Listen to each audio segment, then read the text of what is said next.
পেট ভরে গেলেও আমরা অনেক সময় খাই, আবার কখনো হঠাৎ খিদে পাই না।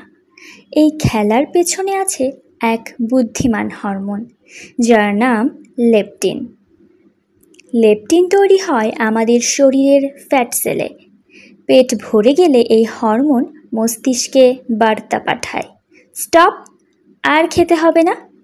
এই বার্তা পেয়ে মস্তিষ্ক বলে, পেট ভরে গেছে, এবার থেমে যাও।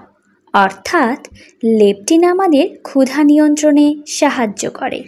লেপটিন ঠিকঠাক কাজ করলে আমরা বেশি খাই না, তবে অনেক সময় শরীর লেপটিনের কথা শোনে না। একে বলে লেপটিন রেজিস্ট্যান্স, যা ওজন বৃদ্ধির একটি বড় কারণ। লেপটিনের উপকারিতা হলো ক্ষুধা কমায়, অতিরিক্ত খাওয়া রোধ করে, শরীরের ওজন নিয়ন্ত্রণে রাখে।